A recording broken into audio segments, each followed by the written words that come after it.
আসসালামু আলাইকুম। সবাই কেমন আছেন? কি বিয়েবাড়ির খাবার দেখে মনে হচ্ছে কই আমি বিয়েবাড়িতে এসে পড়েছি? না, বিয়েবাড়িতে না। এটা হলো ফুটপাতে বিয়েবাড়ির খাবারের আয়োজন।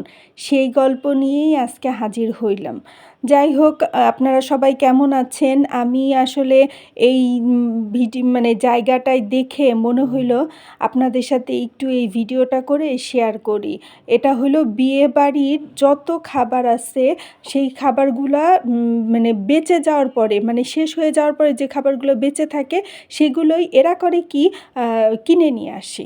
মানে এরা কিছু অল্প দামে কিনে নিয়ে এসে একটু বেশি দামে বিক্রি করে। আর এইটা নাকি এদের মানে পৈতৃক ব্যবসা। যাকে বলে এর বাবার দাদা, দাদার দাদারা নাকি এই ব্যবসাটা করত। মানে আমি যখন জিজ্ঞেস করছি যে এই ব্যবসাটা আপনাদের মাথায় কিভাবে আসলো? তখন তারা বলল, "এটা হলো আমাদের পৈতৃক ব্যবসা। এটা আমরা বাবার কাছ থেকে পাইছি, আমার বাবা তার বাবার কাছ থেকে পাইছে। কিন্তু এটা আমার কাছে কেমন যেন লাগতেছিল।" আর এই যে এই লোকটা দেখতেছেন, উনি হইল জীবন ভাই। উনার নাম হলো জীবন। উনি হইল এই মানে বিয়েবাড়ির খাবারটা কিনে নিয়ে এসে ফুটপাতে বিক্রি করে। আর জায়গাটা কোথায় সেটা আমি ভিডিও শেষে বলতেছি। আর এখানে আমি আসলে উনারে বলতেছিলাম, "জীবন ভাই, আপনি যদি আগারগাঁয়ে যাইতেন তাইলে তো আপনি পুরা ভাইরাল হয়ে যাইতেন।" তখন সে কিন্তু কি লজ্জা পাচ্ছিল, দেখছেন, খেয়াল করছেন কিনা জানি না। যাই হোক তখন উনি বলছেন, "না, আমার আসলে অত ভাইরাল হওয়ার দরকার নাই। আমি যেখানে আছি সেখান থেকেই অনেক বেশি ভাইরাল হইছি। আর আমার ভাইরাল হওয়ার কোনো দরকার নাই।" মানে সবাই আসলে ভাইরাল হইতে চায় না।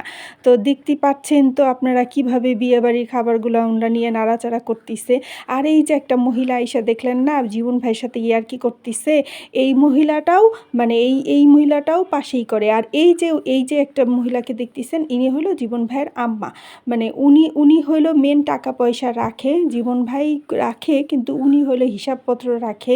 এবং যখন জীবন ভাই থাকে না তখন নাকি উনি এসে এই দেখাশোনাগুলা করে বিক্রি করে। তো দেখতেই তো পাইতেছেন এরা পলিথিনের ব্যাগে করে নিয়ে আসছিল, সেগুলো গামলায় কি সুন্দর করে ঢালতিছে। আপনারা হয়তো বা মনে করতেছেন এটা কি হাইজেনিক কিনা, মানে এটার কতটুকু স্বাস্থ্যসম্মত হবে। আসলে আমি নিজেও জানি না এটা কতটুকু স্বাস্থ্যসম্মত। মানে আমার কাছে মনে হইছে যে বেশি একটা স্বাস্থ্যসম্মত না। তবে সত্যি কথা বলতে এখানকার একটা বুরহানি আমি নিয়ে খাইছি। আমার কাছে খুব ভাল লাগছে। আমার পেট খারাপ হয় নাই, এতটুকুই বললাম। আর প্রচুর, বিশ্বাস করবেন না, ঢাকা শহরে প্রচুর মানুষ আসে এইখানে। আর আমি শুক্রবারে একদিন গিয়েছিলাম এইখানে এই মানে ভিডিও করার জন্য। এত মানুষ, আমি তো অবাক। এই যে বুরহানি, এই যে দেখতেছেন বুরহানি, এখান থেকে এক বোতল আমি নিয়ে গেছিলাম। মানে অনেক মজা, ভাল লাগছে। আর এই দেখছেন এই লোকটা কি সুন্দর করে মাছি তাড়াইতেছে, যদি মাছি টাছি বসে। তবে রাস্তার ধুলা তো অবশ্যই মানে এর ভিতরে যাইতেছে। যাই হোক এই যে শীতকাল এসে গেছে, এই জন্য দেখেন মাংসগুলা কেমনে জমে গেছে। তো আমি বলতেছিলাম যে শীতকালই তো ভালো, মাংস সব জমে থাকে, ঝোল কম। বলতেছে, "হ্যাঁ, এই দেখেন চাক্কা একেকটা মাংস, কোনো ঝোল নাই এবং বেশি।" তো একজন কাস্টমার আসছিল, সেই কাস্টমারকেই তারা বাটি ভরে দিতেছিল। মানে আমি অনেক রাত হইছিল, অনেক রাত না, সন্ধ্যার পর গেছিলাম, তখন ভিডিও করলাম।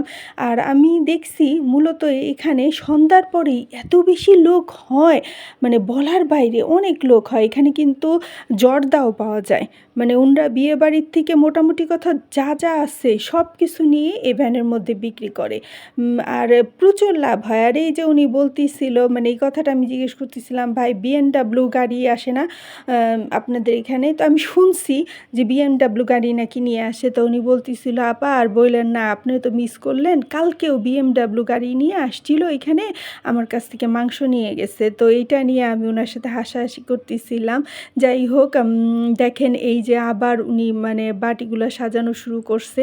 এখানে কিন্তু একটা পাগলও, মানে আপনার যে কেউ এসে খাইতে পারে। এই দেখেন এই পাগলটা, মানে ও হঠাৎ করে এসে মাংস চাইছে, ওরে কি সুন্দর এক পিস মাংস দিয়ে দিল।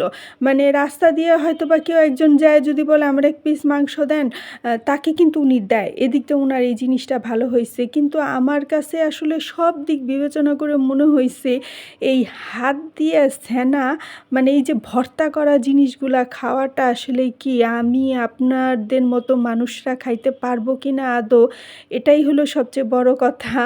আসলে আপনারা কি মনে করেন সেটা আমার কমেন্টসে জানাবেন। মানে আমি আসলে ভিডিও করার জন্যই গেছি। আর সত্যি কথা বলতে এই যে উনি কি বলতেছিল? উনি বলতেছিল মিজান ভাইয়ের কথা। যে আপনারা আমাদের ভিডিও করে ভাইরাল করেন, তো মিজান ভাইয়ের এত কিছু দিলেন, আমাদের কিছু দেন না কেন? তো আমি আসলে ওনাকে কিছু বলি নাই, কিন্তু মানে বলতে চাইছিলাম মিজান ভাইয়ের মতো হয়ে নেন। মিজান ভাই কিন্তু সত্যি কথা ফ্রিতে সবাইরে খাওয়ায়। মানে আপনি যদি একটা গরিব মানুষ যান, ১ প্লেট ভাত দিয়ে ১ পিস মাংস সে খাওয়াচ্ছে মিজান ভাই। কিন্তু উনি কি ফ্রি দিবে কাউকে? আর উনি যেভাবে সস্তায় বিক্রি করে, এই জীবন ভাই কি সস্তায় এত সস্তায় বিক্রি করে? আর উনার জিনিস আর মানে মিজান ভাইয়ের জিনিসের সাথে আসলে তুলনা করাটা ঠিক না। যাই হোক, এতক্ষণ অনেক বেশি বকবক করে ফেললাম, অনেক বেশি বোরিং হচ্ছেন মনে হয় আপনারা। আর একজন মানে এই জায়গাটা হইলো মিরপুর ১ এর মাজার আছে, শাহ আলী মাজার, সেই মাজারের অপোজিটেই মানে পাশেই বসে। আমি উনাদের কাছ থেকে শুনছি ওনারা নাকি মাজারের মুরিদ, এখানেই বসে ওনারা সবসময়। তো আপনারা ওখানে গেলেই পাবেন। আর এই জীবন ভাইরা মানে এইখানে ৪-৫টা লাইনে ভ্যান দাঁড়ায় থাকে। মানে এখানে ৪-৫টা ভ্যান আছে, শুধুমাত্র ওনার ভ্যান না, এখানে আরও ৪-৫টা ভ্যান আছে। যাই হোক, অনেক বেশি লম্বা হয়ে যাচ্ছে আমার ভিডিওটা। এই তো কি আর বলবো, এই আপনারা ওখানে যায় পাবেন। আর এই প্রত্যেকদিন বিকাল ৩টার সময় এই মানে জীবন ভাই এখানে আসে, রাত ১২টা পর্যন্ত চলে। আর যতক্ষণ মাল থাকে ততক্ষণ পর্যন্ত নাকি ওনটা থাকে। ঠিক আছে, আল্লাহ হাফেজ। ভালো লাগলে আমার পাশে থাকবেন, আমার সাবস্ক্রাইব করবেন আমার চ্যানেলটা। আর আবারও বলি, ভালো থাকবেন সবাই। আল্লাহ হাফেজ।